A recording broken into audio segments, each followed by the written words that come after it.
Ողջույն։ Այսօր Երևանում մի քանի բողոքի ակցիաներ կային։ Բանկերի դեմ, Փաշինյանի կառավարման դեմ, գերիներին բերելու պահանջով, սոցիալական տարբեր խնդիրներով։ Անդրադառնամ երկուսին։ Վարդաշենի 4-րդ կարգի վթարային շենքի բնակիչները բողոքի ցույց էին անում քաղաքապետարանի մոտ։ Ասում էին, Ավինյանը 2023 թվականի նախընտրական քարոզարշավի ժամանակ խոստացել է բնակարաններ տալ։ Ընտրել ենք, հետո մի կերպ դարձել է քաղաքապետ ու գցել։ Տիպիկ փաշինյանական վարքագիծ։ Մի քանի օրից լրանում է 7 տարին, որ սրանք Գյումրուց քայլելով եկան Երևան ու իշխանությունը տրվեց նրանց։ Այդ ընթացքում նաև այս մարդիկ իրենց քայլն արեցին, մասնակցելով ակցիաներին։ Նիկոլը վթարային շենքերում ապրողներին նոր բնակարան էր խոստանում։ Բնակարան չունեցողներին բնակարան էր խոստանում, մի գլուխ խոստանում էին։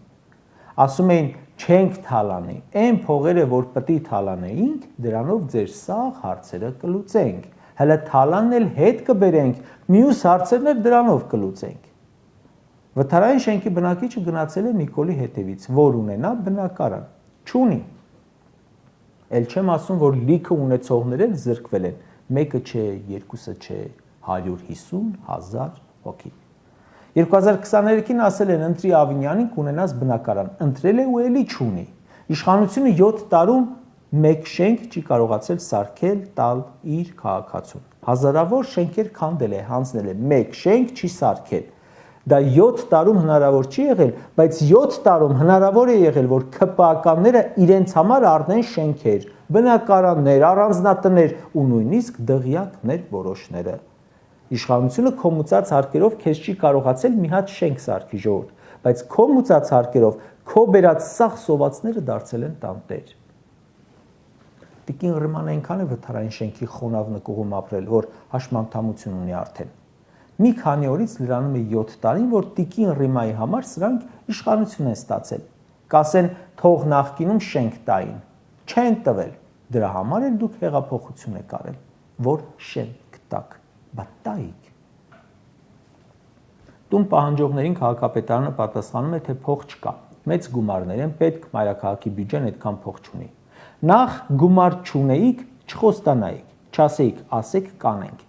Երբ քաղաքապետարանը ասում է գումար չունենք, աչքիս առաջ գալիս գնում է ամանորյա $2 միլիոն զարդարանքը։ Երբ քաղաքապետարանն ասում է գումար չունենք, աչքիս առաջ գալիս անցնում է Տիգրան Ավինյանի $20,000 չվերթը Միացյալ Նահանգներ։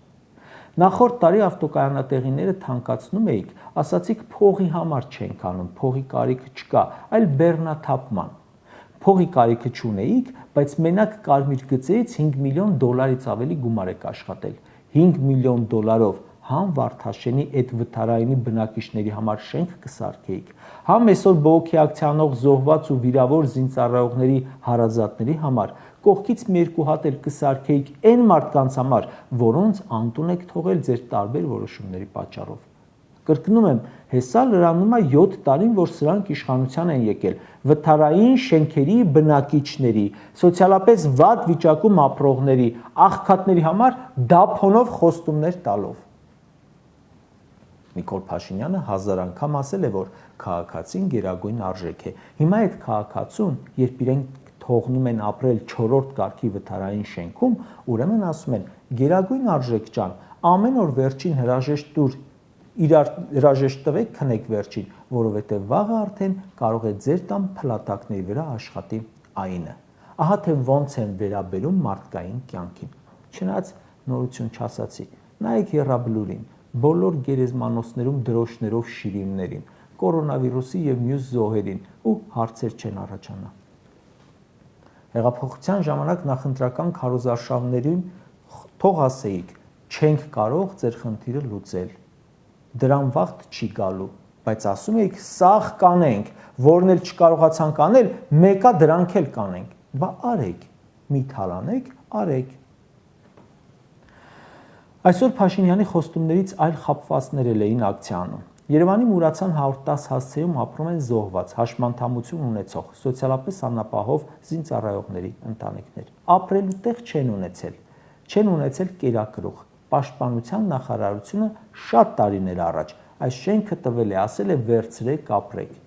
Մի ամիս առաջ Փաշինյանը որոշում է կայացրել շենքը հանել աճուրդի։ ու որպեսզի շենքում ապրող բազմաթիվ ընտանիքներից ազատվեն, սկսել են որոշումները այնպես իրականացնել, որ ճնշում գործադրեն այդ մարդկանց վրա։ Հոսանքն անջատում են, նեղում են,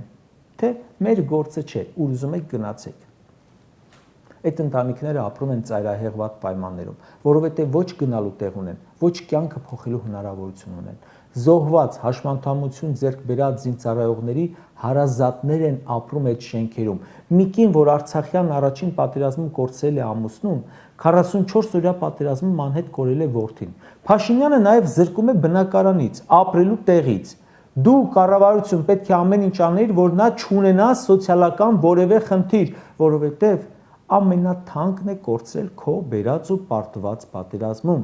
բայց նրա սենյակները ձեռքից խլում։ Ու պետգույքի կառավարման կոմիտեն պատասխանում է, շենքի աճուրդի գինը 400 միլիոն դրամ է, տվեք առեք։ 400 միլիոն դրամը 1 միլիոն դոլար է։ Պետությունը 1 միլիոն դոլար չունի, որ ինքը այդ շենքը գնի ու նվիրի այդտեղ ապրող մարդկանց, որոնց ընտանիքի անդամները հաշմանդամություն են ձեռք բերել, զոհվել են, անհետ կորել են հայրենիքի համար, Նիկոլի իշխանությունը պահելու համար, նրա համար, որ Նիկոլին չասեն դավաճան։ Պետությունը չունի 1 միլիոն դոլար։ Փաշինյանի կառավարությունը 750 միլիոնի եվրոբոնդ է թողարկել, այսինքն պարտք է վերցրել ահավոր թանկ տոկոսով։ Պետական պարտքի համար 7%-ը ահռելի թիվ է, բայց այդքան վերցրել է, որ դեֆիցիտ փակի։ Իսկ դա ինչ է նշանակում։ Նշանակում է պարտք է վերցրել, որ ՔՊԱ-ականներին հավելավճար բաժանի, որ կարմիր բերետներին պարգևավճար բաժանի, որ Ալենը գնա Ստրասբուրգ, որ փող տա Նիկոլի աշխատողներին իր ու կնոջ փոդքասթը նկարեն, որ փող տա ֆեյքերի պոակին։ Պարտք է վերցրել, որ փող տա թուրքերին ժուրնալիստների խմբով գան Հայաստան, հետ գնան ու Երևանը ներկայացնեն թուրքական։ Պարտք է վերցրել, որ տա մի ռեփ երգչի, որ մի ինչ-որ գա երգի, բայց նա էլ չգա։ Պարտք է վերցրել, որ 25 միլիոն դոլար մսխեն միայն մեկ հիմնադրամով, իսկի իզն ու թոզն էլ չերևա։ Պարտք է վերցրել, որ քաղաքացին ապրի չքավորության մեջ վթարային շենքում, դա էլ ձեռքից խլեն, բայց 23 միլիոն եվրոյով դեսպանատան շենք գնի Փարիզում։ Իսկ ֆրանսիացիները իրենց երկրում 23 միլիոն եվրոյով շենք չեն առնում։ Այս սաղի համար փող ունեն, բայց փող չունեն տալու, որ 44-օրյա պատերազմում անհետ կորացի մայրը գլխին ծածկ ունենա։ Այն դեպքում, երբ նրանց ուսերի վրա եկավ իշխանության ու իրեն իշխանություն բերողների մի մասին դարձրեց զոհ, անհետ կորած, որդեկորույս ծնող, որբացած զավակ։ 7 տարի առաջ այս օրերին սկսել են իրենց քայլարշավը ու եկել տիրացել են պետության ղեկին։ 3 ընտանիքների լուսանկարներ են ուղարկել, որտեղ 3 երեխա դպրոց չի գնում, որովհետև փող չունեն։ Թոշակառուն աղ է առել խանութից, ասում է պաների փող չունեմ, աղը կցանեմ հացին կուտեմ։ Իր քվեով իշխանության եկած մինիստրը 1 տարում նրա 20 տարվա թոշակն է ստանում։ Սիրելի թոշակառու, մինչև այն պահը, որ դու հանդուրժում ես, որ մինիստրը քեզնից 50 անգամ ավել փող ստանա, դու իրեն պետք չես լինելու։ Նա քեզնից 50 անգամ առաջ է ընկել, 50 տարով, 50 անգամ լավ է ապրում, նա քեզ չի հասկանա։ Այդ մինիստրի գալուց հետո քո վզին էլ 4000 դոլար պարտք է ավելացրել։ Սոցիալնախարար գնում է Դոհա ու ելույթ ունենում հաղթահարելով աղքատության շրջափուլը խորագրով պանելային քննարկմանը։ Ներկայացնում է աղքատության հաղթահարման իր փորձը։ 7 տարի իշխանության եք, 1%-ով աղքատությունը չեք նվազեցրել, ինչ փորձ եք փոխանակում։ Ձեր հարստանալու փորձը ներկայացրու։ Ոչ պաշտոնապես 50% աղքատություն ունեցող երկրում ձեր 4000 դոլար աշխատավարձ ստանալու փորձը ներկայացրու։ Հիշում եք վերջին անգամ երբ են ձեր թոշակը բարձրացրել։ Դժվար հիշեք, շատ վաղուց էր դա։ Իսկ պաշտոնյաներին գիտեք վերջին անգամ երբ են պարգևավճար տվել։ Դա մշտական գործընթաց է։ Կարճ ասած, 7 տարի առաջ էին մեր երկրում բողոքի ցույցեր, հիմա էլ։ Ու հիմա բոլոր ցույցերը իրականում մեկ մարդու դեմ են, որը 2018-ի ակցիաների ու այլ բաների արդյունքում եկավ իշխանության։ Այն ժամանակ Նիկոլ Փաշինյանն աղբամաններով փողոց էր փակում, հիմա աղբամանների վրա իր նկարներն են։ 7 տարի երկիր են ղեկավարում, խոսում են հələ յոլա գնալու մասին։ Հարցին, թե բա 7 տարի ինչով էր զբաղված, պատասխանում է՝ իրական ու պատմական Հայաստանի փնտրտուքով։ զբաղված էր Ղարաբաղ հանձնելով։ 30 տարվա սարքածներ քանդում։ Սա հենց իրական Հայաստանն է, սա հենց ապագան է, որին ձեն է տարել ժողովուրդ ջան։